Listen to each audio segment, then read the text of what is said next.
This is a much-awaited swatch party and review here on my channel. So Sunnies Face just expanded their ever-famous Fluff Matte shade range by adding 9 more flattering pink shades to their collection.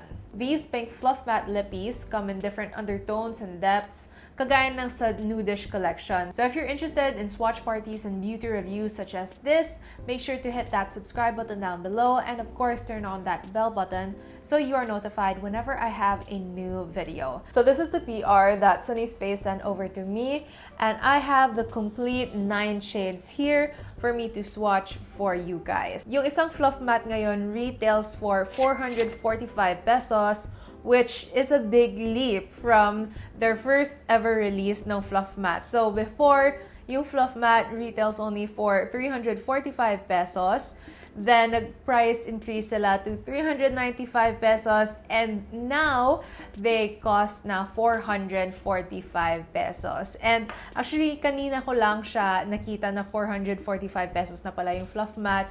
Tapos, medyo nagulat ako kasi yung last na alam ko na price ng Fluff Matte is 395 pesos. So I guess that has just been a recent change. In my opinion, kahit malaki yung price increase nila from when they first started, napaka-reasonable pa rin niya dahil they are making waves internationally. So they're gonna use that money to improve their brand further and the products that they are offering. Because since they're getting more and more exposed internationally, of course, they have to step up their game. And the way to step up their game is also, of course, to fund their own vision as well. Ang dami ko nang sinabi. Let's go ahead and swatch. So the first shade that I'll be swatching is yung shade na Frolic. So yung Frolic, yung undertone niya is a cool nude pink. If you wanna dabble on the pink family but still you don't want to go all out na pink, then this is a good pink lippy to start with. So as usual, I'm gonna be rating the shades from 1 to 5, 1 being the lowest score and 5 being the highest.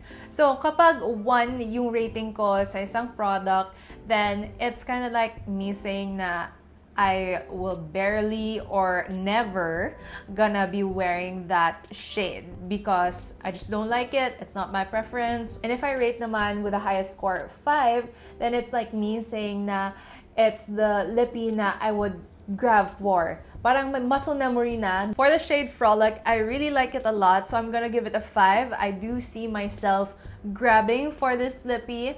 I like it on me. The next shade that we have here is Kitsch, and this is the shade that I'm wearing right now. Hindi na siya available sa Shopee, guys. Ito talaga, yung mga shades na ganito, yung mga bet ko, palagi silang sold out sa Shopee. Hindi ko siya masya-share sa inyo, guys. But abang-abang lang kayo, guys.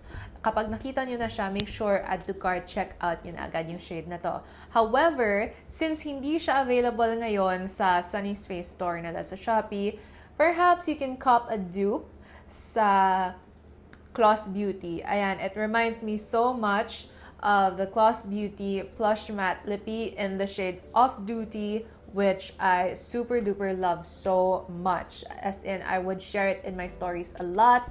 And ang dami ko nang nabudol sa inyo because of that. Since I really love this lippy a lot and chose that to wear for the rest of the video, of course, I'm gonna give it a 5. Now let's move on to the shade Bunny. So yung Bunny is a light mauve pink and reminds me a lot of 143 ng Sunnies Face also na Fluff Matte. Yung Bunny reminds me so much of 143 na Fluff Mattes as well, but I feel like yung Bunny leans more towards on the pink side, tapos yung 143 naman mas mauvish talaga siya tingnan. I also pretty much like this shade. I rarely like mga mauve undertones or just mauves in general. They're just not my thing. But since it's not that mauvish, I would choose this over 143. 143, I rarely wear that shade. It is a gorgeous shade, even on myself.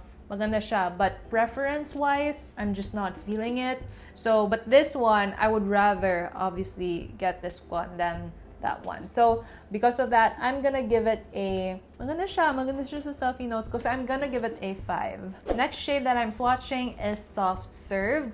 Now, Soft Served naman is a soft, warm pink. It somehow kind of reminds me of Girl Crush, but not quite. I'm gonna give this shade a 5 because I feel like this lippy will bring out this nakakaganda at nakaka-lively na vibe on me. And that's what I like, especially for like Burr months and for festive seasons. It's just a pretty color to wear. Next is the shade Plush, and this is a terracotta pink.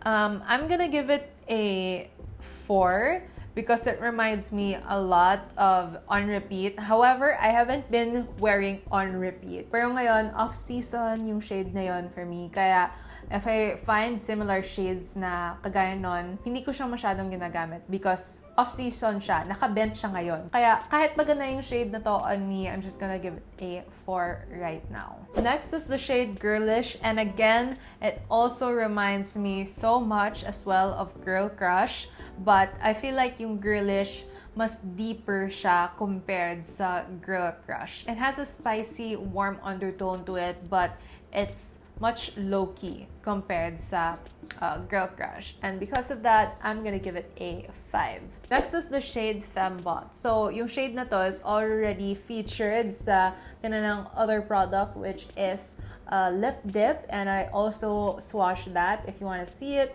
then click this link right here. Yung Femmebot, if I remember, parang hindi ko din siya masyado bet just because it has that mauve undertone to it. For that reason, I'm gonna give this shade a 3. But na-notice ko lang sa mga mauve undertones, it works well sa mga tao na may olive undertone. Second to the last shade that I have here is Rosas. So Rosas naman is a magenta pink. This is a pretty fun color. So for Rosas, I'm gonna give it a 3.5. I love the color, but I know that I'm not gonna wear it as an everyday lippy, but I really like this lippy a lot because yung color niya, although yung color niya, if it's in a different finish, I wouldn't like it. But because it's in this soft, fluff matte finish that I really like, matched with this rich, vibrant color, it just works so well. Last but not the least is another very vibrant and rich color, and that is yung shade na Party. So yung Party is a fuchsia pink. Super duper love the color, but I know that if this color was in a different finish, I wouldn't like it. But because it's in this soft matte finish that I really like, parang nag-a-add lang talaga siya sa richness to the color kasi. Kaya, kagaya ng Rosas, I'm gonna give it a 3.5.